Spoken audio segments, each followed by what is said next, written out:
Okay, hi everybody. Welcome to our discussion for the day. It is a discussion that I think is going to be really interesting, and we've got some fantastic panelists from around the continent. So we are just going to start off. I'm just going to introduce everyone really quickly and let them speak to you a little bit more about their work. So first off, we have Jide Martin from Nigeria. He is the CEO of Comics Republic. And I think that he's going to have some really exciting insights for us about superheroes in Africa, and how do we create our own kind of Marvel or DC universe, on the continent. Then we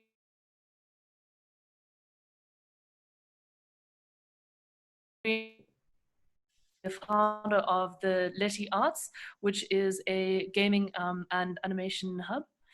And then we are also joined by Joëlle Épée Mandengue, better known as Alias, her comics alias. And she is also the directress of the Bilili BD Festival in Congo, which had its inception in 2018, if I'm correct. And she is going to have, I think, a lot of insights about how we kind of move forward as an industry and unite a lot of our industries, such as gaming, animation, and comics. And finally, we are also joined by our own South African Moray Roda. And he is one of the founding members of Gubu Comics Collective. He has worked on things like Velocity, Comics Anthology, and Uncharted Waters, and Sector, which was one of our longest running comics anthologies. So yeah, it's really exciting to have you all here today. I'm going to give you just a little chance to talk about your work, and I think let's start off with Jide, if you don't mind, yeah, telling us a little bit more about Comics Republic and yeah, what you guys have been working on over there in Nigeria. Thank you very much for having me. I'm going to try and keep it short because I could really go on because I'm really passionate about Comic Republic and what we're doing. But going straight to the point, Comic Republic we still call ourselves a startup, even though we've been in business for about 7 years. And it's a group of individuals, even though we act as a collective, as a corporate organization, but it's still a group of individuals who just really like telling stories, who really like things like comics, animations. We basically tell everyone that the truth is that we're geeks, and we love and we're proud to be geeks. And we decided to take our art and our skills and basically put Africa's best foot forward. And we're doing it using an age-old style, which is art. I mean, from time, people have drawn on walls to basically tell stories and to pass on heritage and customs to the next generation.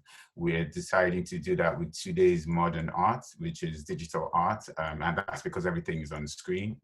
And basically tell comics. That there's a huge comic culture hitting the world. It has been for the past 6 years, and it's only going stronger, and we're happy that we've been able to enter this field clear and basically tell Africa's story.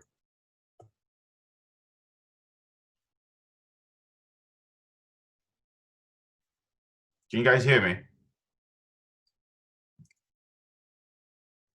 Yeah, we got all of that. That sounds awesome, man. Most importantly, we're based in Nigeria.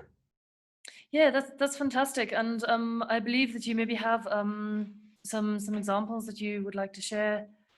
Oh yes. Okay, so let me quickly share my screen just so that you can see that.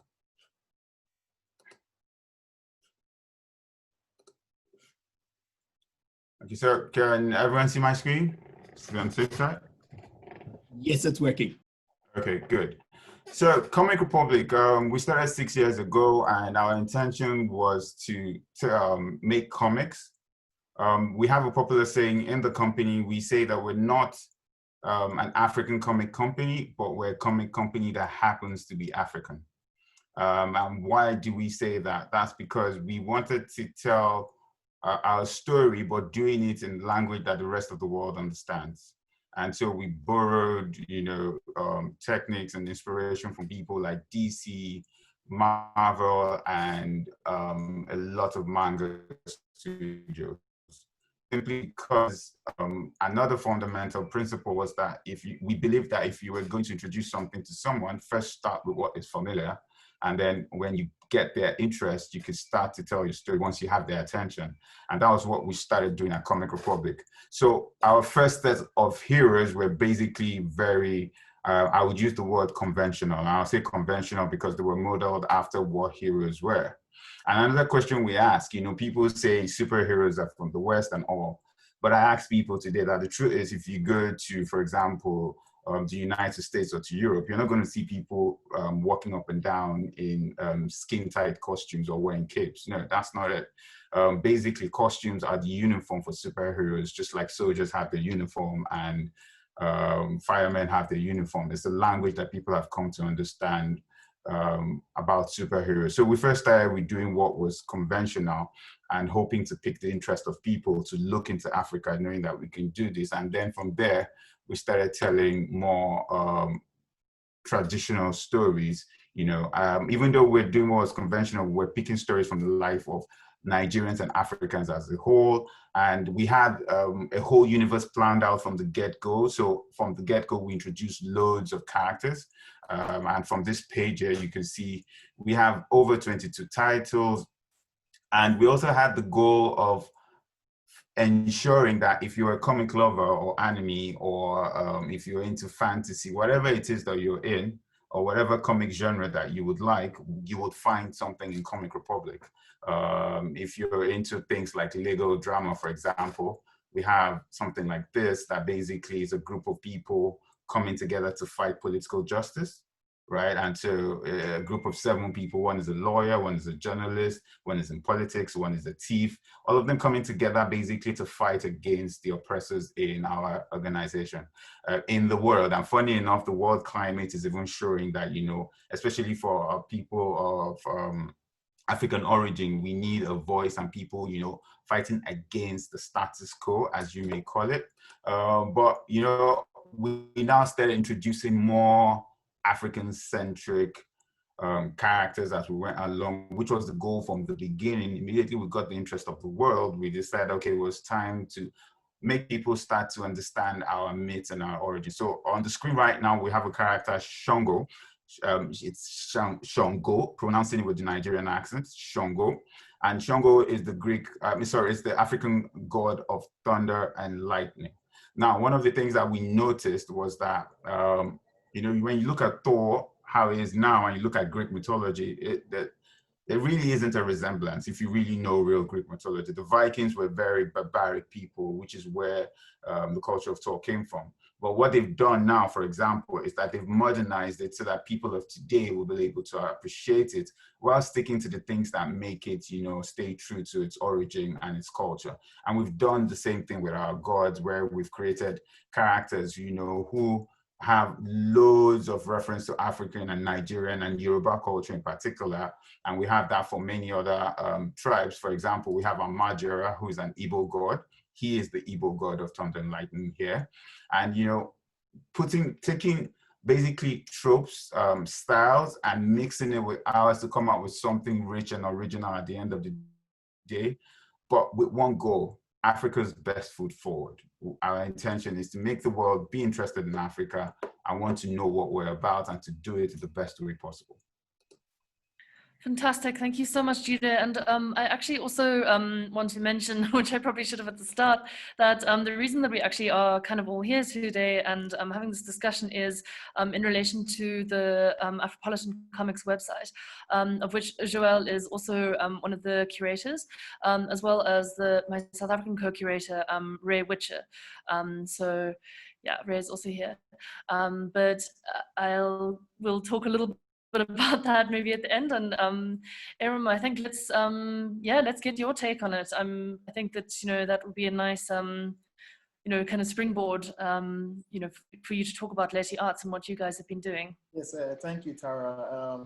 And great work, Jide. I'm a really big fan.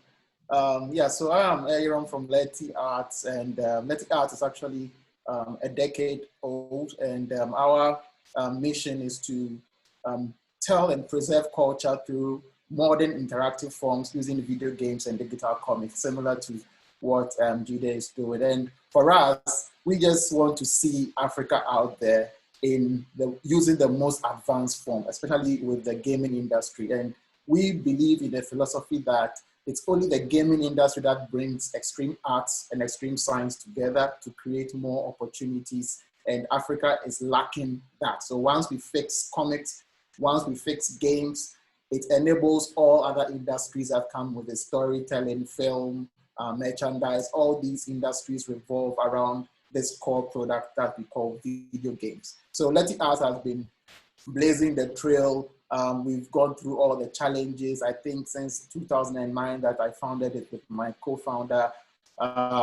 We were about one of the very few early game companies in the sub-region, but now we have over 40 game companies and comic companies. We have comics within our core as well, because I grew up loving Thor. You know, I read everything about the Nordic god of thunder, Thor, because I saw Thor as part of the Avengers, right? And I wasn't bothered reading all the boring manuscript about the god Thor himself. And we can do that for our own characters. So I'll just quickly share some screen to show you some of the work that we've been doing as Leti Arts, trying to blaze this trail. Thank you so much. Yep. So these are some of our characters. We have a tagline that we say that not only are we starting a gaming company in Africa, we are starting a whole new industry in Africa, because we believe in the industry so much. And we have our franchise, Africa's Legends. The characters you saw on the page. Africa's Legends, it's a superhero franchise that brings together all heroes across Africa together to fix Africa. So we have villains that represent issues on the continent. And we use heroes that are loosely tied to historic figures to tell the stories. So at Leti, this is my beautiful face and my beautiful, my handsome co-founder, Wesley. And at Leti, we have 3 wings: Africa's Legends, Afro Comics, and then consulting. This is the Africa's Legends superhero universe. You can see we have cultural characters. We have 2 universes. One is the Africa's Legends Legacy universe, and then the Reawakening universe. So the Legacy universe stores the gods, like similar to what Shango. Our Shango is the one in the middle here. That's the Shango based on the Yoruba god of thunder. We have the Wunden, who is a villain from South Sudan. We have the Maasai legacy character, who is a Maasai god. And then we have Shaka Zulu. And we have some fantasy characters also blended in there. We have 2 major comic titles out there. Anansi is the god of wisdom from Ghana, from the Ashanti tribe. And then we have Africa's Legends as a whole that brings all the superheroes together. We have our first game, Africa's Legends, which is like a Candy Crush fight strategy, Candy Crush style game. And yeah, the comics keeps counting. What we do with our character development is very intense. If you see our designs, just like what Comic Republic did, we try to do a lot of research to represent characters in both traditional ways that also communicates to the world globally. So we do a lot of research. For instance, developing a character that we call Tolo Sagala, who is from the Dogon tribe of Mali. We do a lot of research, try to see how to use their costumes and all that. We do a few sketches looking at their masks and how the superhero is going to look like. Then we draw a concept around the hero, try to depict it in real life. For instance, trying to do the superhero style of this character. You can see we have a masquerade here. How would a masquerade look in a near future as a superhero? So we do some concepts just to show how this can look cool in terms of both comics and in terms of the video games. And we try to do a couple of iterations before the character is accepted. The same way we do for Anansi, try to do research, and we have a team. The team is very passionate. We are geeky. We are doing this all day long. We take inspiration from what is out there, just like what the Republic does. So you can see Cyclops representing in Anansi, just to see how he will look good. Yeah, and then we do that and conclude on what the Anansi looks like. The same way with the Maasai warriors, we do all this research. So we have a lot of different types of heroes across Africa. This is Oya from the Yoruba tribe. We try to depict Oya, and yeah, counting. So I'll just jump to where the products are. Okay, let me show one villain, and then you see who the villain is. Rhodes. This is a character we call Rhodes from Zimbabwe, and also we try to depict them. So all these characters have their stories that we depict, and then once we get them, we try to visualize them in different formats. So this is the kids' representation of Africa's legends, so that it can come down to that level as well. And then comics. These are some of the examples of the comics of our characters.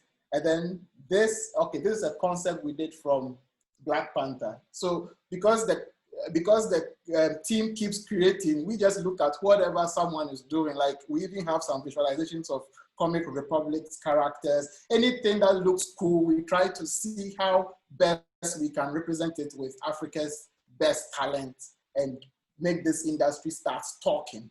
Right, we are really passionate about it, and then we build video games around it. So Africa's Legends Reawakening is our new AAA game, which we are building, and we want to build a AAA game both playable by text and playable in 3D on PlayStation and consoles. And trust me, we are building this for the past 2 years now, and we have a prototype there. We are fundraising for a bridge funding to just get it out there to try. And this game is going to encompass every superhero, including different studio characters, can also plug into within this Africa's Legends game that everyone can play together. And where do you read all these things? That's when we built Afrocomics. So we've realized that a lot of people are creating exciting content, but you still can't, there's not a one-stop shop where you can find them. So there's Comic Republic, there's Leti Arts, there's Kiro Games, there's Cola Games and all that. Can we have one platform that we can access them? And that is why we built Afrocomics. And we have our content in there. We've reached over 60 content creators on the continent. We don't have Comic Republic content yet on it, but for us, we just want to keep producing and publishing and make people feel good about Africa's content. And one of the unique things about Afrocomics is that you can get all the cool characters and set them as wallpapers on your phones. So instead of an artist just creating a cool character or a cover art and put it on Instagram, you can put it on Afrocomics and someone can pay 20 pesos or $3 based on how much you want to charge for it. And yeah, and we also are passionate about representation. So we have a character we released called Kamza in Crutches. So we also tap into the disability field. Kamza is a character living with cerebral palsy, and it's actually written in cooperation with a lady who lives with cerebral palsy herself. So we developed this character, which has also gone global. We have the comic, and then we are making the game as I speak right now. This is the game that we are building on Kamza. So we believe that Africa is ready to just churn out stories at a quality which is even better than what we are used to. And for Africa, because the skill set is not evident here, no universities are teaching game development fully until recently. Our skill sets are self-taught. I am a self-taught game developer. So I may make a game and you may compare it with like a South Africa or a North African game who are closer to European influence. But we at the East and West, our games may look jittery, but we are also trying to make things look better and better.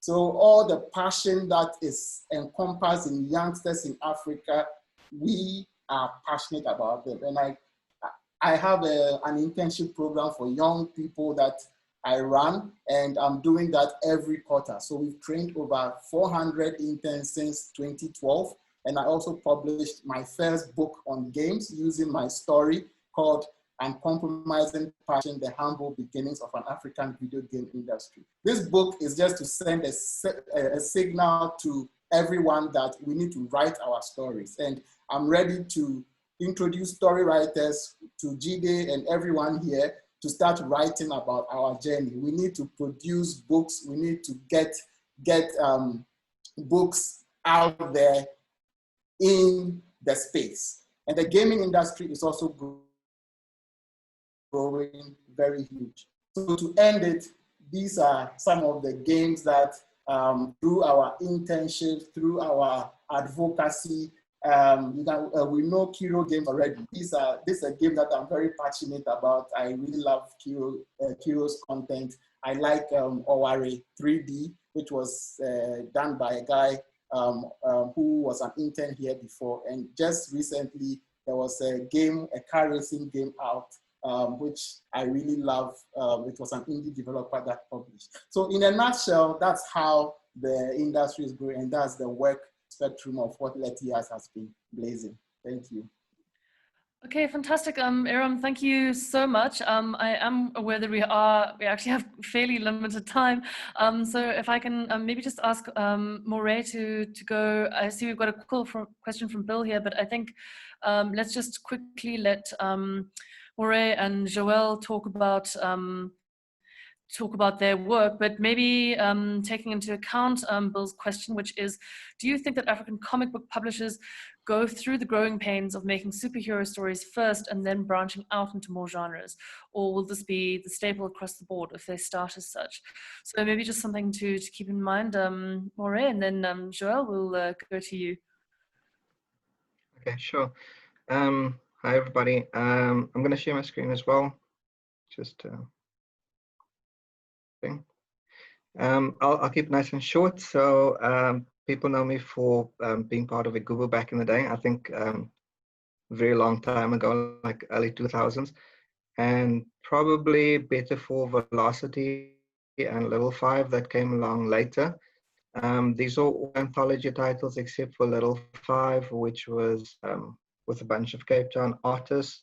All of us started at, or we kind of collaborated with one another, working on Comics for Media 24 as an official working job. So that point in 2006, there really was a feeling that South African comic books was going to go somewhere, and it was going to be like an official thing that you would find on shelves and so on. But, you know, sadly, wasn't to be. Sorry, let me just try to move on to the next slide.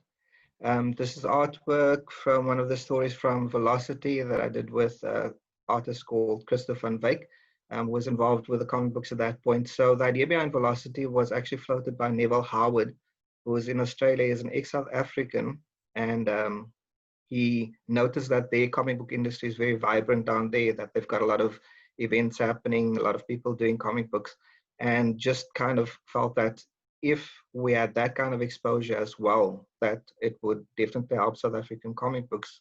And therefore we started putting together the Velocity comic book, which was distributed in South Africa and Australia. And we had South African, Australian artists and writers, and some people from the UK and other places as well, North Africa. We ended up being quite decently well known. I'm sure I will speak about that later. Ended up going to San Diego Comic-Con and stuff like that. Again, felt like things were going somewhere. Artists on this one. So let me say that at the moment, from what I've noticed, there's a lot of really good South African artists out there, and better writers than there used to be. And it's always constantly changing. And the one thing about the South African stuff that's probably different is there's no one specific look or one specific genre that people like. So with regards to the whole superhero thing, there's always going to be space for that. There's definitely going to be space for more manga-looking stuff in South Africa as well. And then there's the people that prefer the fantasy and the sci-fi kind of aspects, such as myself. So it's very broad, very diverse. Definitely not one specific kind of art style. Velocity is no more. It lasted until 2010. This is artwork from The Little Five by an artist called Carl Mostert, who's the same guy that did the artwork that you just saw before this. And Carl is one of those artists that's picking up the next step. He's moved on to working for DC Comics. So he's still Cape Town based, but you know, obviously learning how to do comic books locally helps you to get together a portfolio that you can then pitch internationally. And it doesn't happen overnight, but he made it. So did a couple of other people like Jason Masters up in Johannesburg, and Sean Isaacson, and Joe Daly, who's in Betty's Bay in South Africa, but doing stuff for Fantagraphics. And you know, there's a bunch of people that started off doing comic books locally just for the love of it, and ended up with those kind of international deals. This is from Velocity as well, with my co-conspirator, Daniel Yuhu. He is one of the best South African sequential artists out there. The guy is really brilliant. His stuff is fantastic. We worked most recently on a comic book called Uncharted Waters, which was featured inside Sector Comic Books. And it was an anthology, but slightly different. We had a core kind of team, 6 people.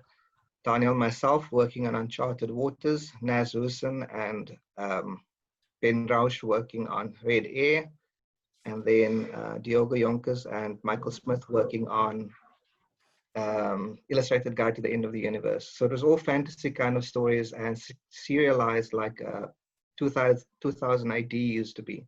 And just to get around the cost thing that had been a big thing with Velocity, because Velocity was full color, we decided right off the bat to make it black and white to just kind of ease the pain of trying to do a bi-monthly comic book, the financial pain thereof. And what we found was basically we were mostly selling at events. If we had a launch, we would sell.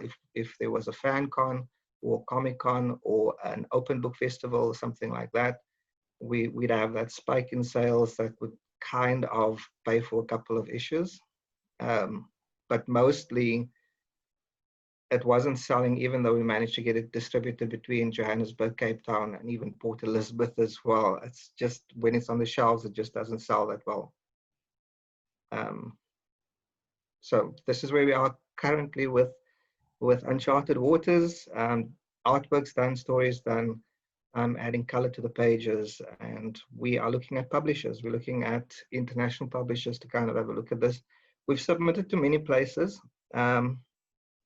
So far, no good news, but if we do get a publisher, we will definitely be shouting it from the rooftops and letting people know. Yeah, so the experience of doing this was like a 4-year journey of really fighting to get it done, and then you get to the end of that time period and you kind of ask yourself the question, what is next with this actual property? It's great that you've put it out there, that people have read it, that people have liked it, but it would be sad if it just stopped and ended there. So who knows, maybe we should be looking at how do we make this a game? Who knows? That's it from me, guys. Okay. I Thanks. don't know if I answered that question about the superhero thing. I mean, we can always circle back to that. Circle back. Yeah. So yeah, Joëlle, if you can maybe talk a little bit about, I mean, your own practice as a comics maker, and also as the director of the Bilili BD Festival. I think, you know, people would be really interested to hear, you know, how did this start, and also about the exhibition that you're working on for the City de la Bande Dessinée, in collaboration with Jean-Philippe. So yeah, if you can just tell us a little bit about your work, and yeah, I know that you're a lady who wears many hats, so let's just do one at a time. Yes, I have so many hats. but interesting one. So, hello everyone. I'm so happy to be with you today, and hearing your stories and your backgrounds is so interesting, actually. Jide, we've met already, and Eyram, I've been looking for you for months, could not lay hands on you, so I'm happy this is happening. So, Rhoda, I'm really discovering so many interesting things, and you know, seeing things on the internet is not the same as interacting or looking at the person live, talking about his passion. So I really want to appreciate, first of all, what you guys have been presenting. It's really, really interesting. As for me, let's say I will try to make it as short as possible. Let's say that I'm a comic book author. I will show later on my works, but I will list some of the hats that I'm wearing. Actually, I'm a comic book author, Cameroonian based in Congo, Brazzaville. I am a stand-up comedian. I created a festival for artists, for comic book artists, for people who conceptualize and create video games, and people who do animations. And I have at heart a specific part for cosplayers, because I really think that to plant a seed and to see it grow as something big in our culture, we have to attack all the various angles of what we want to show. And as far as comics are concerned, the fact that people can disguise themselves in characters is part of the project of really taking it into their homes, the comics into their homes. We will start with comics that we already know, international comics, and then we come back to our local comics. The more the festival grows up, the more we come back to what people create on the continent, and we encourage cosplayers to cosplay those characters so that the character will be bring to life. Oh, I didn't say English is not my first language, so please be patient with me. So the characters will come to life and get into the homes of the visitors. I am happy to have been one of the co-curators of the Afropolitan Comics. We'll come back to it later, along with Jide Martin, Ray, and Tara. And I am also working on another exhibition, which will be open to the public in, I think, I can announce that date, January 2021. It was supposed to be on 4 days ago, but due to the pandemic, things happened.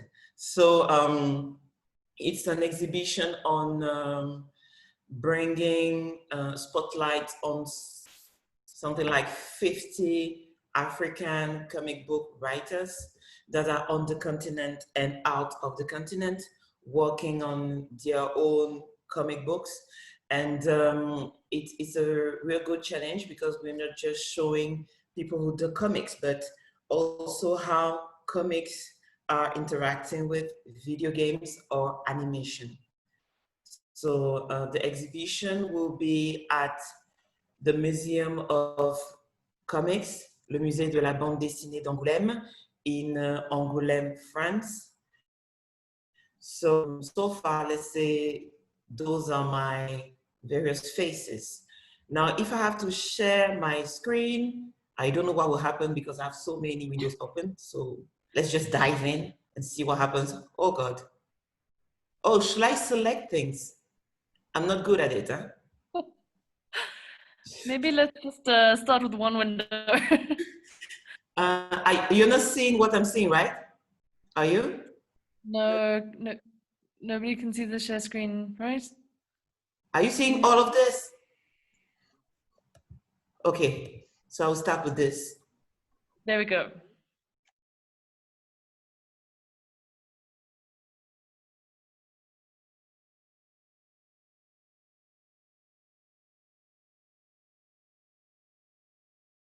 Poster from the 4th edition of the festival.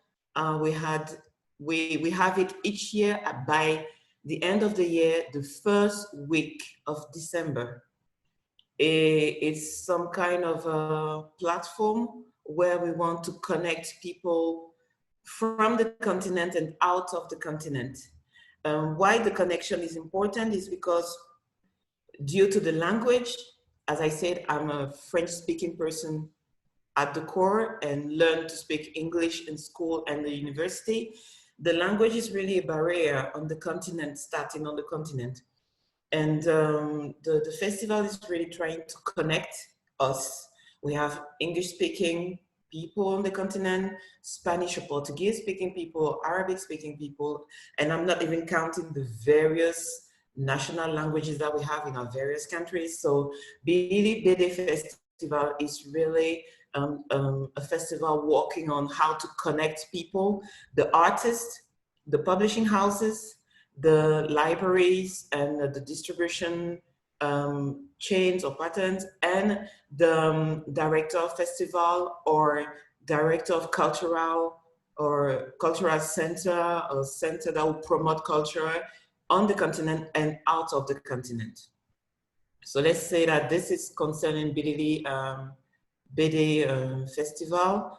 I can, on the left, you have the posters, and on the right of the screen, you have some picture of the festival. Like, well, you have pictures of dinners, of course, protocol stuff, but you have, I don't know, are you seeing the pictures of the festival yet? Okay, this. I think we just seen that. There we go. Okay, now you can see some samples of what we do, to grasp a little bit what we do.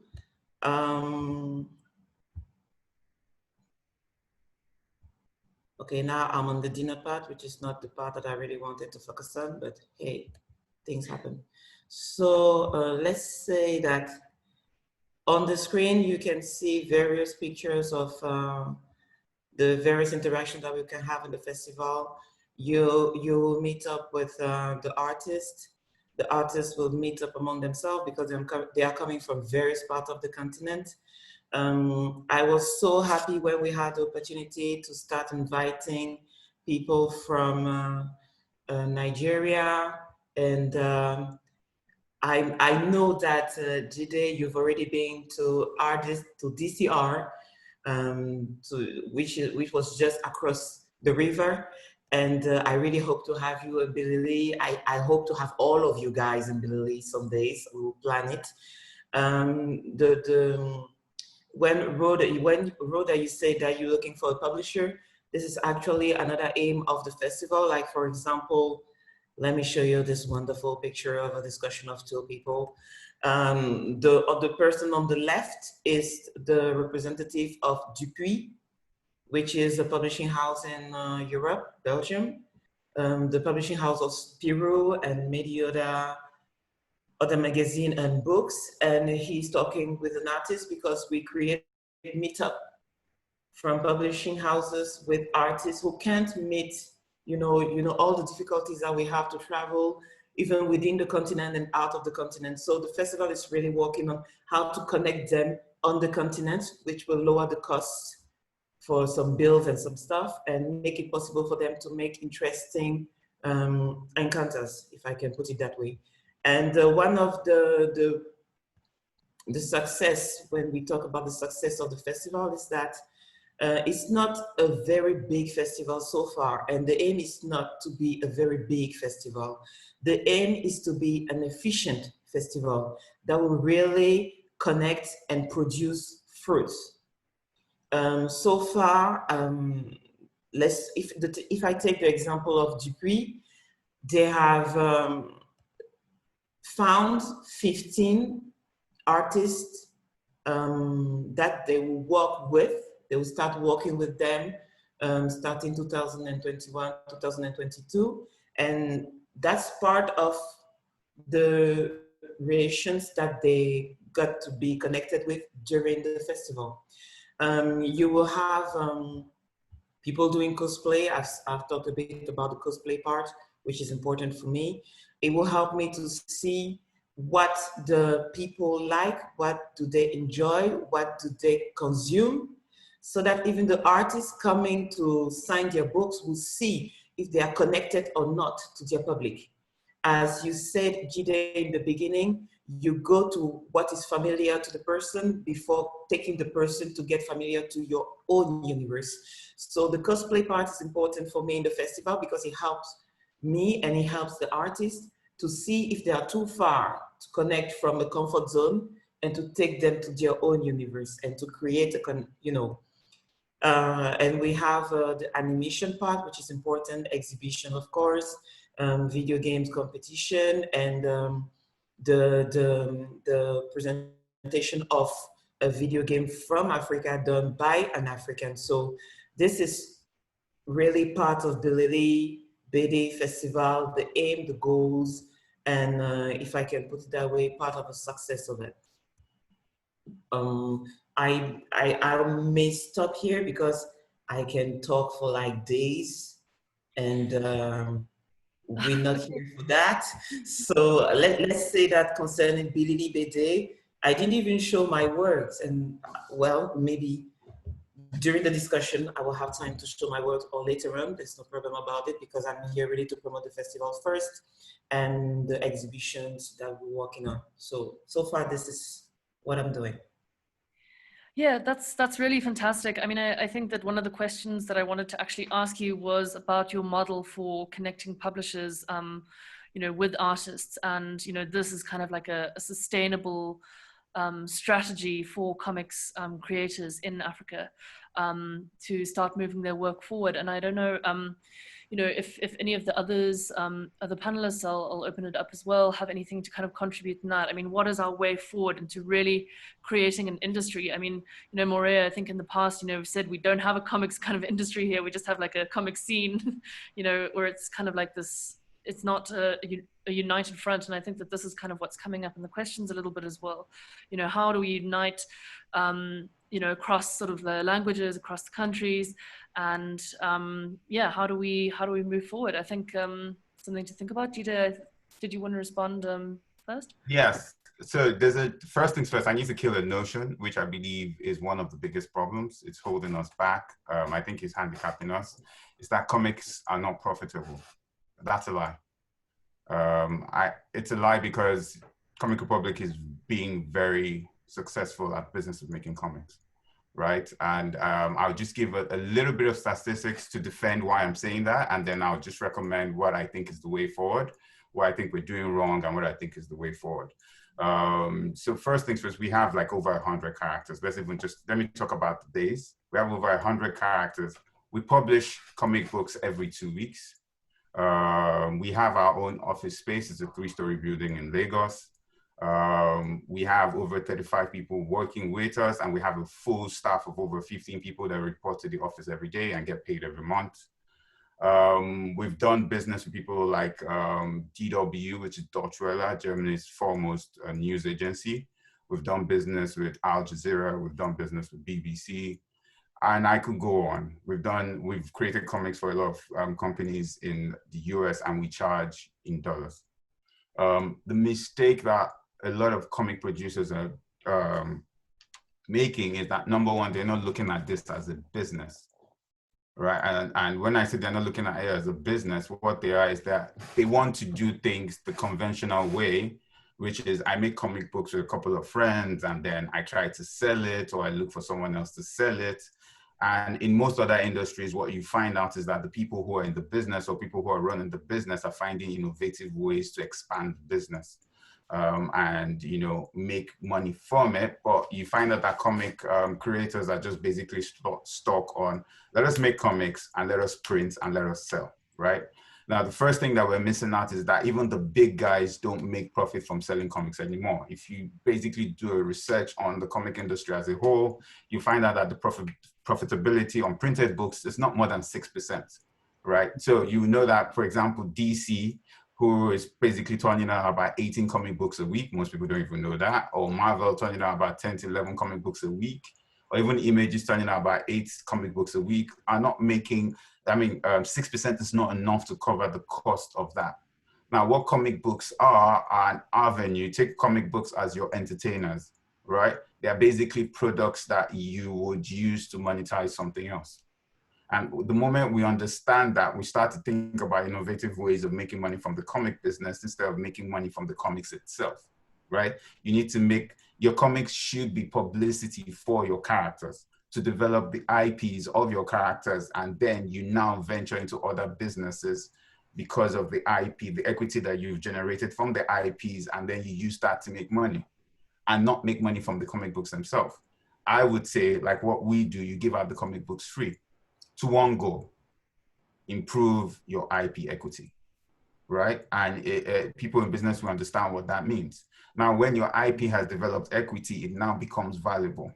And that's the second problem we have as comic creators in the continent, is that we want people to like what we have done because we have done it, and we're not trying to provide value at them for what they want and what they like, right? The moment you are trying to get people to like your product, there's a problem. People need to naturally want your product. It's at that point it becomes a product, right? So we have a lot of comic creators creating stuff and then complaining that Africans are not patronizing it. It's because your product isn't emotionally compelling to them. So what that means is you need to first focus on IP equity. You need to develop the IP to such a point that it becomes valuable.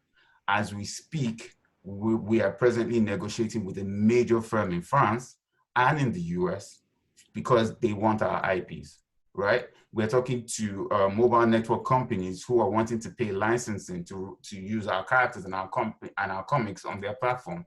And some of them even want it to be exclusive so that it's no more on our platform. And our platform is free, right? So the first thing we need to do, if you'd ask me, is that we need to build the quality of our products. And that's the first thing.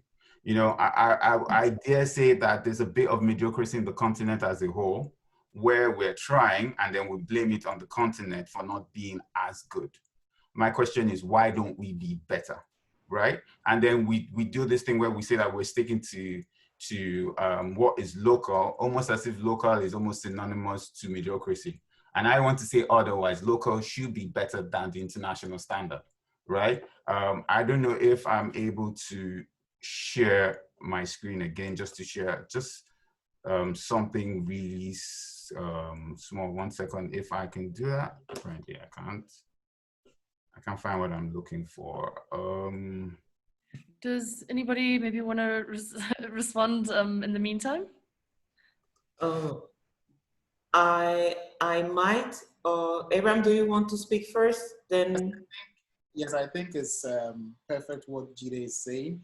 The comic carries the IP, carries the stories, and that's even the main reason why we brought comics into our video games, because we published the first video game, which was just a local game, and people didn't know about the characters. The game wasn't that good for people to also just attract, so we're having sympathy downloads, like, oh, this is from Africa. And that's what we are getting from a lot of these creative spaces: sympathy, patronage, that, hey, look at this comic from Leti, look at this comic from Comic Republic, from Africa. And that's not what we want. Your comic has to be good and better than what Marvel and DC is. So we invest a lot in quality.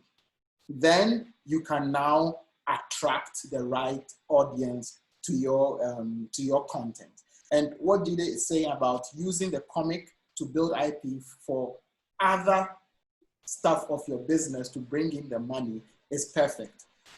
You need, the comic carries the stories of your characters, so that when you are building your actual product like games, movies, and all that, that's where the money is coming from. As I speak, we've licensed Kamza. Kamza, like a movie company from Australia, has bought the rights for Kamza animation.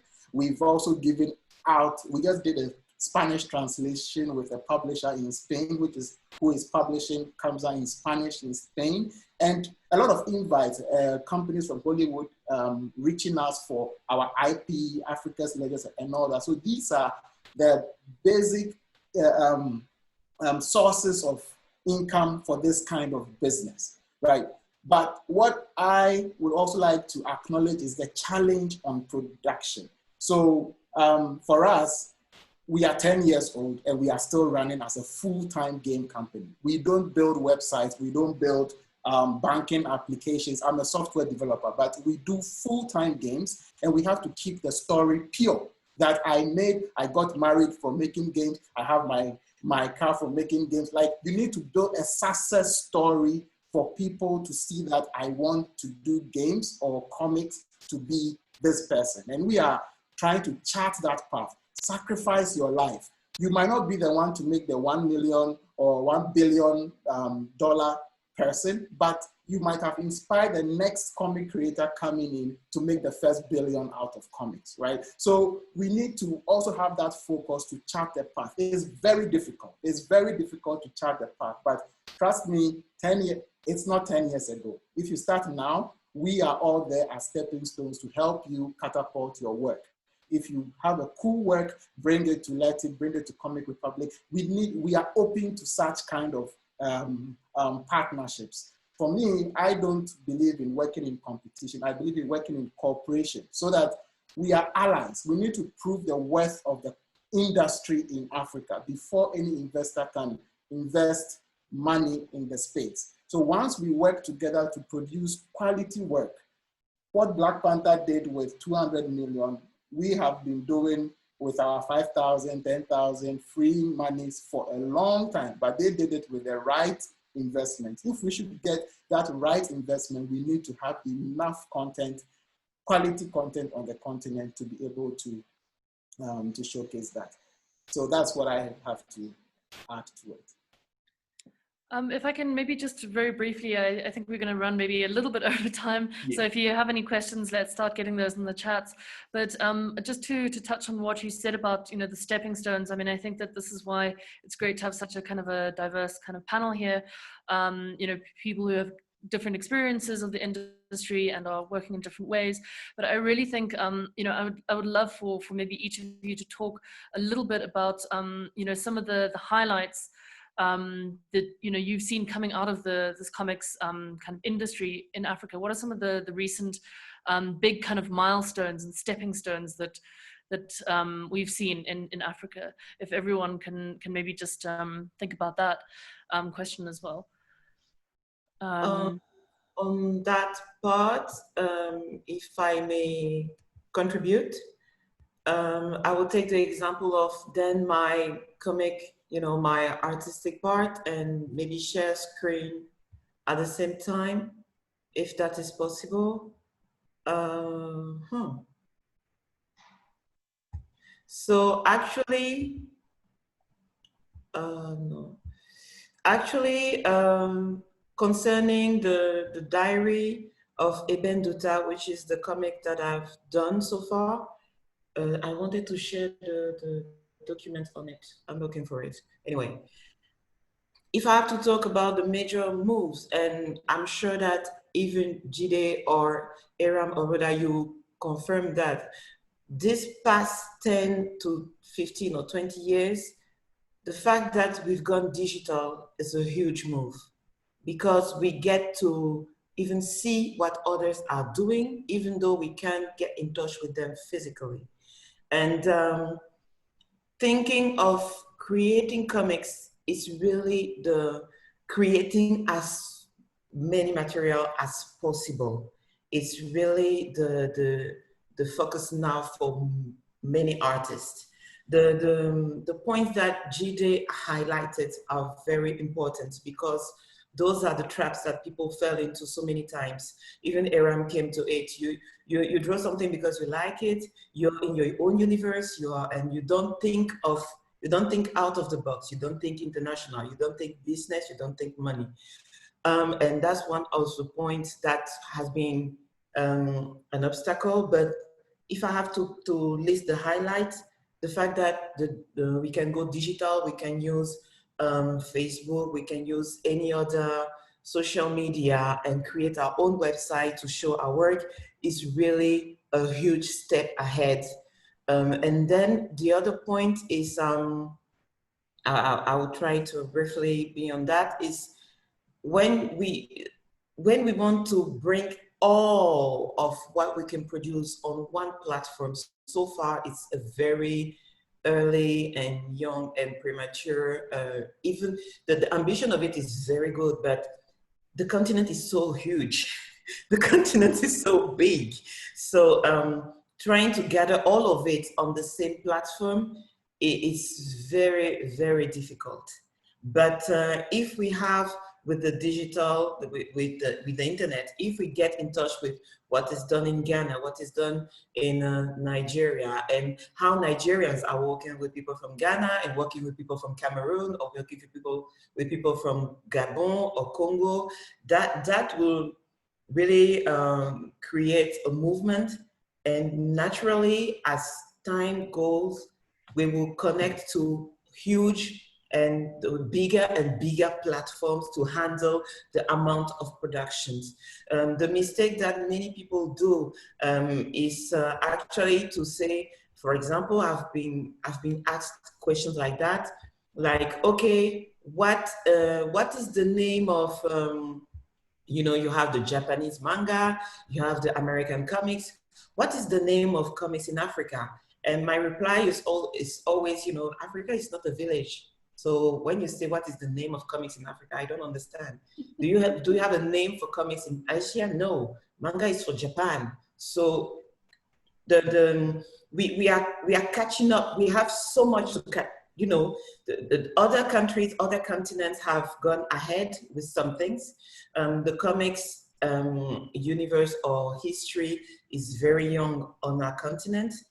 And when I say very young, it's less than 2 centuries. So I'm talking in centuries. So it takes time, and the time is not, that's my last point. Time is not an enemy. The problem with many people is to think that if you have to take the time to do something good, you won't be able to do it. This is just to finish on my works for people to at least see, what is this girl even doing, you know? So this is my work, and the book I'm publishing. And I thought about it the same way Jide said. You talk about IP, so intellectual property. You talk about statistics. You talk about, you think about the public. You think about your audience, how you get to in the head of your audience, how you connect with them. You go forward, and when you create a piece of work, you create it not just because you want people to love it, but because the drawings, you know, people can love your drawings or not, and that's perfectly fine. But people need to connect to your identity, the universe behind just the graphic. So the right things is also another part in our own issues. Many artists in their rooms don't really take the time to write their stories, to create their universe properly. They will just do some drawings. You know, here I try to connect with international images and figures that we already know, and I decided to cosplay my characters. Wink, wink to the cosplay part that I've discussed already concerning my festival. I'm really into this thing. So yeah, I will stop here because we're not here for that. But you can see the digital aspect has been helping. It's connecting us. People need to know that taking time to do something good is not a bad take. It's not something bad. You need to take time to write your stories. You need to think out of the box of your room and think international.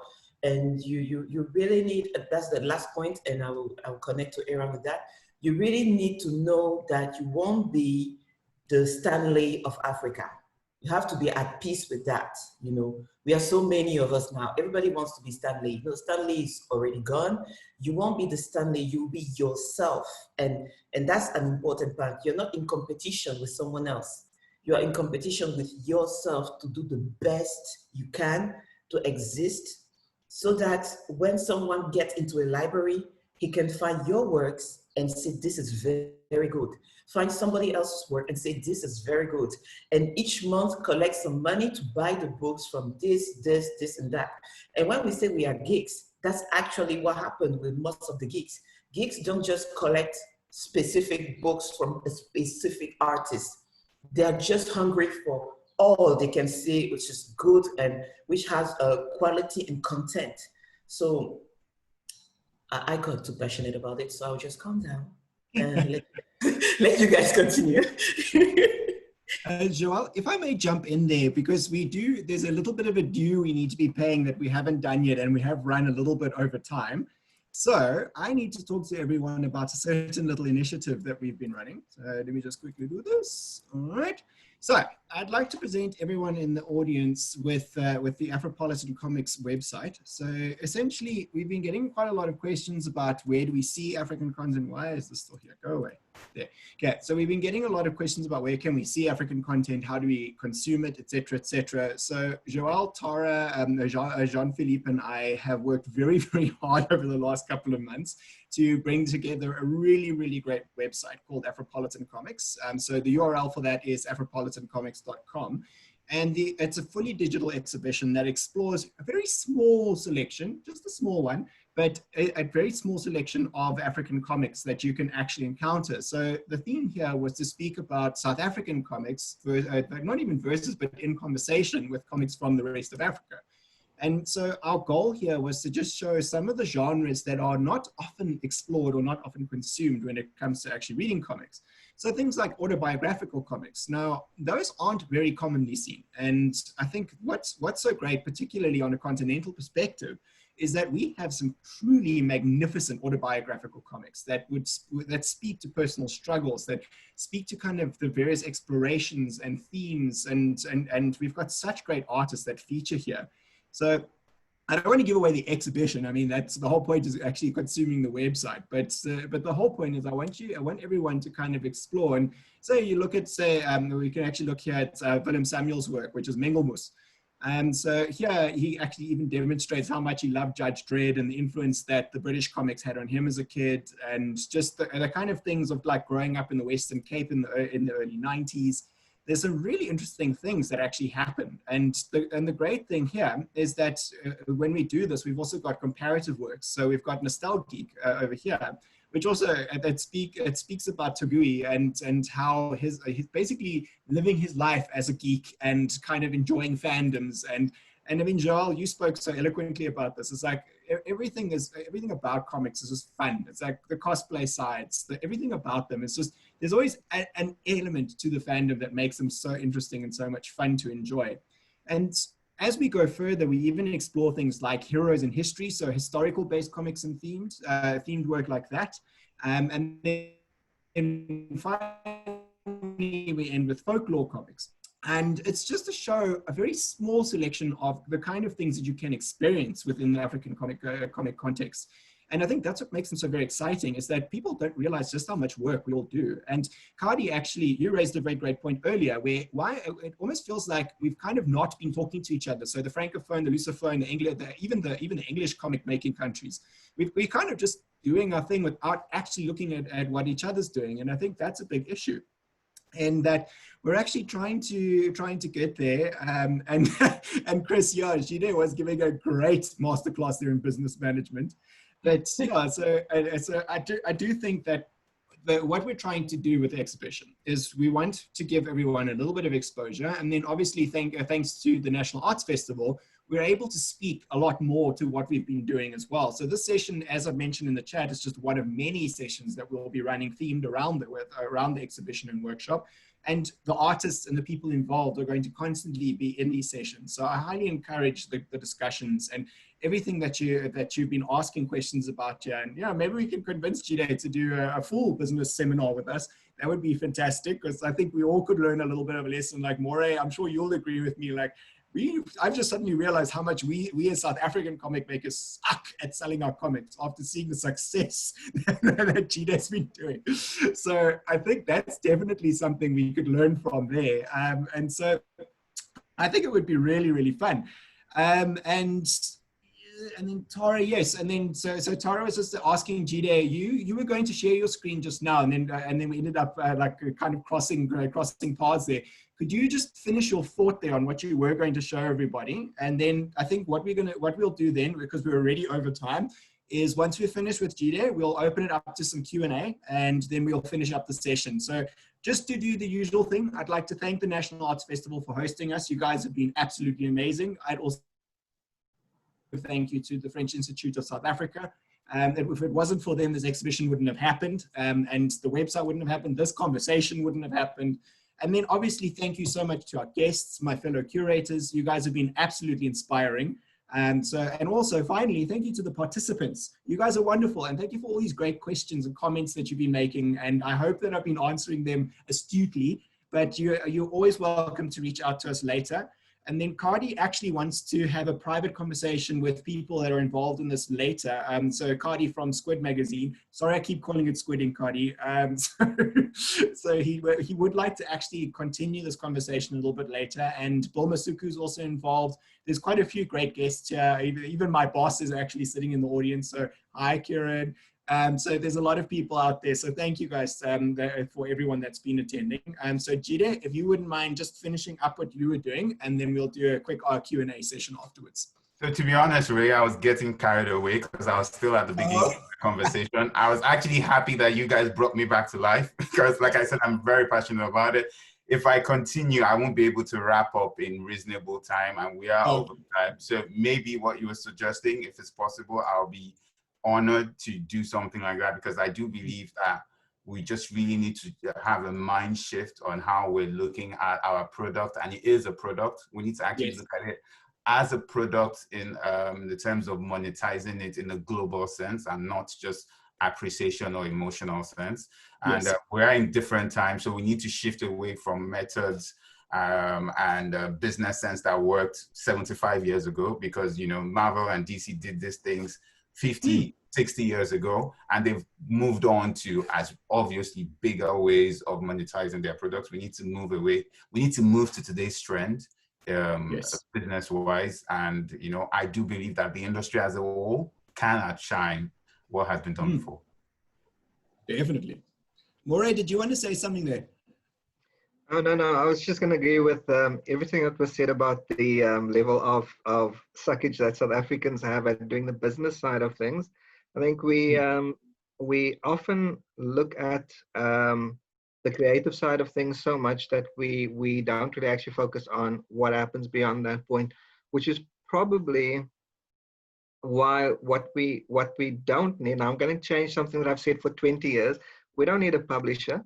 We just need somebody who likes comic books, who thinks like a publisher. That's all that we need, you know. Yes. So because you don't need those big printing works, and you don't need to have everything on paper in a digital age at all. You can monetize things quite differently if you're not just focusing on. I think the best thing that was said for me today was you're not selling that comic book itself, but you need to focus on how you can monetize the actual IP itself. Which is much more lucrative for somebody who wants to get into doing comic books, to look at what other possible ways they can possibly get money out of what they are doing. I think that would change things if somebody could step up and do that. But yeah. Oh, thank you, Moray, because I think we're all learning a lot from each other today, and I think that's the important thing. So I think, and Julio, thank you so much for that wonderful comment. So it's just, it's nice to see, and he says hi to you, Moray. So that's a really cool comment as well. And it's nice to see we've got people all the way from Brazil participating today. So that's awesome. And yes, I also very much agree that, so it's, Cardi, you've been doing a great job. So I would recommend that you guys really do check out Squid Magazine. They've really basically put African comics on the map as well. So does anyone have any last questions, comments, anything they'd like to discuss with us before we wrap up? Because we are horribly over time, sorry about that. So I think we've got time for maybe 2 questions, and then we'll need to wrap up. Or have we covered it really thoroughly? Because Moray and I are fellow lecturers, so we know all about the void of silence. The void of silence where you sit there and you wait, and then we're going to say, thank you so much, everybody, for being here. And as we're about to leave, somebody has a question. Yes, every time. If I can maybe just ask if there isn't there is one in the Q&A there. Yes. Links, okay, links to all of the spaces. Sure, we'll try and and get that going in the chat. But I was just going to say, maybe if you have any kind of passing sort of advice to people who are kind of wanting to get into the comics industry. I mean, if you are a creator, kind of like, where do you start? I mean, what are some of the things that have been helpful for you, all of you, in your careers? I mean, and you know, how do people get their start on this? Yeah, so I think if you want to start, just start by associating. Start an internship, or like in the gaming space, we do game jams, and the recent jam we did, bankers, lawyers, like people came around to see what is happening. So, and also just know that in this industry is very nascent. It's now growing. So investment in the space is not very huge. Most of us are doing self-investment and trying here and there to keep the vision going. So the passion that is needed to drive this is very huge. So if you go in with the mindset of making money or getting paid, trust me, this is not the terrain for you. And I was telling people that people think because comics are made from Africa is going to be cheaper than being made from the US. No. If it costs $1 million in the US to do something, it costs the same in Africa or even more. Why do I say this? Because for us, we have a skill set gap. You have excellent artists, you have excellent programmers, but none of them have been able to make games, or even comics is an art form. There's a technical aspect of even drawing comics. So you see an artist in school, he's great, making about $1,000 in a bank, doing something that he's not passionate about.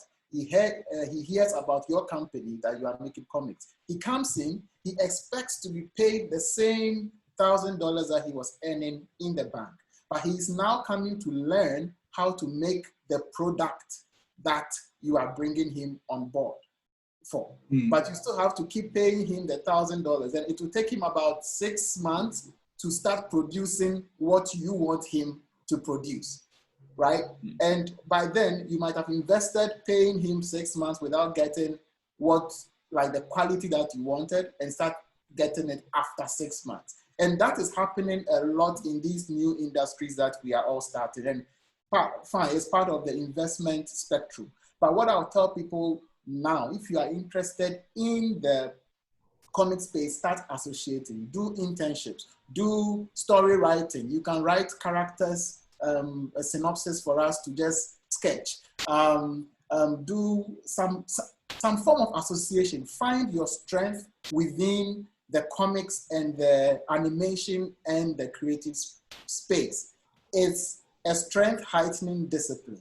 If you can tell stories, you can come in and do only storytelling. If you can program, you can come in and do only programming. If you are a lawyer, you can come in and do IP law for characters and for the business. If you are a banker, you can come in and do accounting for the comic business. If you are a producer in the film industry, you can come in and still use your skill set on how to monetize the industry. So everyone is welcome in this space. And when you come in, don't have a money-making mindset. Contribute your skill, and the money is going to flow when you do that passionately. Can I just add something to what Leti has said? So he said a lot of wise words, and like I've always wanted to work with him. But what I would say is that first things first, you need to come in with a long-term goal of monetization. You need to have that at the back of your mind first, right? And then when you come in with a long-term goal of monetization, doesn't mean you might not monetize early, but you're putting things in place with the aim of monetizing whatever it is that you're doing, right? But monetizing with business standards. So in that light, I would say that one of the things you should do is have a mentor. Now, when people say have a mentor, what most people think is you need to have a physical mentor. No, I would tell you, for example, Comic Republic, our major mentor is Netflix, right? So we constantly are studying their business strategies, right? And then again, we're like, okay, we're a digital platform because we have an app. So we're constantly looking, what's Instagram doing? What's YouTube doing? And the thing about having a mentor is that you start to want to be like the mentor. So you start to try and do things the way your mentor is doing. And it should be the same thing too with our art, right? So as an artist, the fortunate thing is that we're in 2020 and there's the University of YouTube, right? Even starting from the base level, if you're an artist, if you're a colorist, if you're a marketer, go to YouTube and learn how to make art internationally and not locally. Let local be the new international, so that by the time you bring your product out, you would have people who will, just because they love your work, not because they're sympathetic with it, will be drawn towards you. So starting from the basic, I would say have a mentor and then have a mindset to monetize. Finally, as Leti said, specialize. If you're not good in business, look for somebody who's good in business. If you're not good in marketing, look for somebody who's good in marketing. You don't have to start with the best. You can start with your friends and family, but you know, start with people who are good at specific things and work in conjunction with them towards that one goal, and then grow gradually. If it's one comic a year, good for you. If it's 2 a year, good for you. But you know, start from the level and then build capacity, and eventually you start to have a product that is worth paying for. Yeah, and actually, Jide, on that mention, you actually did bring up Netflix as a mentor. So I think just to wrap it up, because we really are over time now, Bill Masuku from Zimbabwe, he's a really great artist from that side. And he, like a lot of South African artists as well, goes the independent route. So he says, for a sole producer, are digital sales of single copies viable, or is the Netflix model the way forward for selling work? Or is it better to go on a free library with ads? That's what he'd like to know. So Netflix model, selling it digitally, or going the free model with ads? So my answer to that would be that it's in stages, right? If you don't have brand equity, and when I say brand equity, how many people visit your site? How many people are looking at your product? If you don't have brand equity, I believe that you should first start free, right? You must understand Instagram is still free, to be honest. Most of the social apps that we have are still free. Then people come to pay to advertise. So you need to build brand equity first. And at that point in time, you start free. And then at the point where you have some kind of reasonable level of eyeballs, I call them eyeballs, meaning people are starting to take notice of your stuff, you might want to switch the Netflix method. We have over 300,000 subscribers, and we still don't think we're ready to move to subscription, because we're looking at a couple of million subscribers because once you move to subscription, I can bet you 60% of your audience will drop off, because people that usually don't pay will have a problem paying. So stay free and use ads. And then when you build your subscription to a particular level, you can move to a Netflix. And then it will get to a point where people are asking you for your products. And they're telling you we want to pay for it. And when I say people are asking you, I'm not talking about 50 people on your Facebook group or 1,000 people on you're having a couple of 100,000 of people saying, where can we pay for this? You put samples out with, products, merchandising, t-shirts and stuff, see how much sales you make from there. At that point in time, you can start selling your books completely. Yeah, and to add to that too, you can put it